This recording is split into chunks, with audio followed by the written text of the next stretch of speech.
Ceci est une maison magique, extraordinaire. Chaque matin, les chaussures se mettent toutes seules aux pieds. Les vêtements retirés sautent eux-mêmes dans le panier. Pendant les repas, les assiettes se placent toutes seules de manière ordonnée. Et même le café se prépare tout seul. Les personnes qui vivent dans la maison magique possèdent aussi des pouvoirs extraordinaires. Ma grande sœur est extrêmement forte. Elle peut soulever un pont entier d'une seule main. Ma deuxième sœur est encore plus incroyable. Elle peut contrôler la croissance des plantes et des fleurs. D'un simple geste de la main, elle peut faire tomber du ciel des pétales multicolores. Ma tante possède aussi un pouvoir. Elle peut contrôler la météo à sa guise. Quand elle est heureuse, le ciel est clair et lumineux. Quand elle est en colère, les nuages s'accumulent. Mon cousin peut changer librement d'apparence, jeune ou vieux, grand ou petit, homme ou femme. Il peut devenir n'importe quelle forme qu'il souhaite. Une autre de mes cousines a une ouïe extrêmement fine. Même si une aiguille tombe au sol, elle peut l'entendre de très loin, bien que je fasse partie de cette famille incroyable. Contrairement aux autres, je n'ai aucun pouvoir magique. La source de toute cette magie est la bougie magique de ma grand-mère. Elle accorde un pouvoir unique à chaque enfant lorsqu'il atteint l'âge de 5 ans. Quand j'ai eu 5 ans, cette maison magique m'a aussi ouvert une porte. Mais au moment où j'ai posé la main sur la poignée, la porte a mystérieusement disparu devant moi.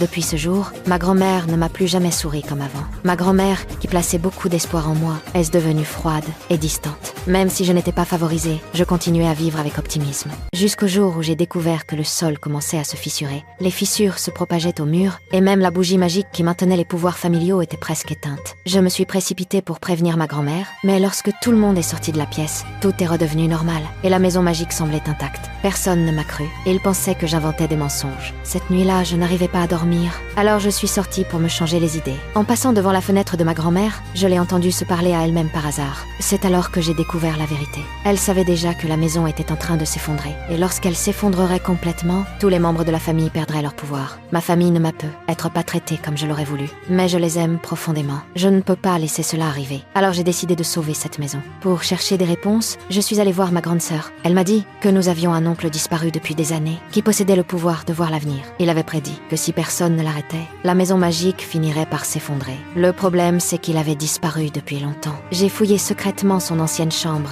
et j'ai découvert un immense palais caché derrière une cascade de sable mouvant. J'ai exploré avec prudence, et j'ai trouvé de nombreux fragments verts lumineux dispersés dans la pièce. Quand je les ai assemblés, mon image est apparue à l'intérieur. J'étais complètement perdue. Soudain, le palais a commencé à s'effondrer, et j'ai réussi à m'échapper difficilement avec les fragments. De retour dans la pièce, j'ai assemblé à nouveau les fragments. À ce moment-là, j'ai compris une vérité terrifiante. Les fissures de la maison semblaient liées à moi. Alors que je n'avais pas encore compris la vérité, mon père est entré. Il a pris les fragments et m'a ordonné de ne rien dire à personne. Mais ma cousine Aloïs, surdéveloppée, a tout entendu. Elle ne s'est pas contentée d'entendre, elle n'a pas pu garder le secret. Lors de la fête de fiançailles de ma deuxième sœur, elle l'a dit à mon cousin l'a dit à mon oncle, et mon oncle l'a dit à ma tante. Très vite, toute la famille a été au courant, et tout est devenu chaotique. Des fissures sont apparues sous mes pieds, et les pouvoirs de tout le monde ont commencé à devenir incontrôlables. La fête de fiançailles s'est transformée en chaos total. Dans la confusion, un groupe de souris a emporté les fragments lumineux. Je les ai poursuivis, et j'ai découvert un passage secret derrière une peinture. Dans l'obscurité se tenait une mystérieuse silhouette encapuchonnée. Je l'ai suivie plus profondément, mais je suis tombée accidentellement d'une falaise. Alors que j'allais m'écraser au sol, il m'a sauvée. J'ai enfin vu son identité. L'oncle disparu depuis longtemps. La vérité est qu'il n'a jamais quitté cette maison, mais qu'il vivait caché dans les murs. Pendant toutes ces années, il réparait les fissures pour maintenir la maison stable. Ce qui m'a encore plus choquée, c'est que sa chambre était séparée de la salle à manger par un seul mur. Il dessinait même des assiettes sur la table pour avoir l'impression de manger avec la famille. À cet instant, j'ai compris que mon oncle et moi nous ressemblions. Nous n'avons jamais été vraiment acceptés, mais nous aimons profondément cette famille. Et nous la protégeons chacun à notre manière. Je lui ai demandé d'utiliser à nouveau son pouvoir pour chercher un avenir capable de sauver la maison. Mais il a dit que l'espace était trop petit pour faire une prophétie. À ce moment-là, mon petit cousin est arrivé. Ce sont les rats qui sont venus me raconter. Non, ne les mange pas. Il nous a emmenés dans sa chambre, et mon oncle a enfin réactivé son pouvoir de prophétie. Un vent violent a rempli la pièce, et les visions du futur sont apparues. Une nouvelle prophétie est apparue. Si quelqu'un m'embrasse, la maison pourra être sauvée. Mais cette personne n'était autre que ma deuxième sœur, celle avec qui je ne m'entendais pas, et je venais de ruiner sa fête de fiançailles. Je savais très bien qu'il serait presque impossible de la convaincre de m'embrasser, mais si c'était la seule façon de sauver la famille et la maison, je devais essayer. Je suis immédiatement allée voir ma deuxième sœur, mais elle, furieuse à cause des fiançailles gâchées, a refusé de me pardonner. Plus grave, espèce d'égoïste, de petite princesse capricieuse. Oh, égoïste! Je suis obligée de jouer les jeunes filles parfaites depuis que je suis née. Alors que toi, disons-le, tu passes ton temps à tout démolir, à tout gâcher. Rien n'est gâché, tu le sais très bien, rien ne t'empêche d'épouser cet abruti de... J'ai jamais voulu épouser Mariano, j'avais accepté pour la famille. Au milieu de la dispute, elle a soudain créé un cactus. C'était la première fois qu'elle créait une nouvelle plante. Sous les attentes de notre grand-mère, elle ne créait que des fleurs et n'avait jamais pu être elle-même, ni dire les mots qu'elle gardait au fond d'elle. Nous avons finalement fait la paix et nous nous sommes embrassés. La bougie magique est devenue plus brillante et la maison a commencé à se réparer. À ce moment-là, notre grand-mère est apparue. Elle m'a reproché d'avoir détruit la maison et ruiné les fiançailles de ma sœur. Peu importe mes explications, elle ne voulait rien entendre. Elle a mis toute la faute sur moi avec colère. Abattue, je me suis complètement effondrée et j'ai crié ce que je gardais en moi depuis longtemps. Je serai jamais à la hauteur. Jamais assez bien, à tes yeux. C'est ça.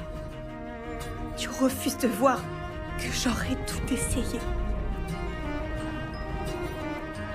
Malgré tous les efforts que chacun fait, c'est pas assez. Louisa, on le sait bien, ne sera jamais suffisamment forte. Isabella, jamais assez parfaite pour toi. Sa famille, moi, j'aime ma famille. Tout le monde aime cette famille, c'est toi qui en as rien à faire.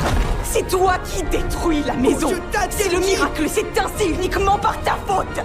Pendant que je me disputais avec ma grand-mère, la maison magique a commencé à s'effondrer. La bougie magique est tombée. Tout le monde a couru pour la relever, mais ils avaient déjà perdu leur pouvoir. Pour protéger tout le monde, la maison les a poussés dehors. J'ai réussi à attraper la bougie à temps, mais la maison s'est quand même effondrée, alors que des débris allaient me tomber dessus. La maison m'a protégée avec ses dernières forces. Une fois la poussière retombée, j'étais indemne, mais la bougie magique s'était éteinte. La maison n'était plus qu'un tas de ruines. Je suis partie en pleurant, au bord de la rivière. Ma grand-mère est venue me rejoindre et a commencé à raconter son histoire avec mon grand-père quand elle était jeune. À l'époque, pour la protéger, mon grand-père a affronté seul des bandits. En le voyant partir, son pouvoir magique s'est éveillé. Elle a vaincu les ennemis, élevé ses enfants et construit la maison actuelle. La maison magique était en réalité la manifestation de son pouvoir. Ce n'était pas la bougie qui nous donnait la magie, c'était elle qui avait tout créé. Mais avec le temps, elle a eu peur de perdre sa magie et la capacité de protéger sa famille. Elle a peu à peu oublié son but initial. Elle a trop valorisé la magie et oublié les liens familiaux. À ce moment-là, elle a enfin compris ses erreurs et m'a présenté des excuses sincères. J'ai enfin compris sa souffrance et la distance entre nous a disparu. Ensuite, la famille a commencé à reconstruire la maison ensemble.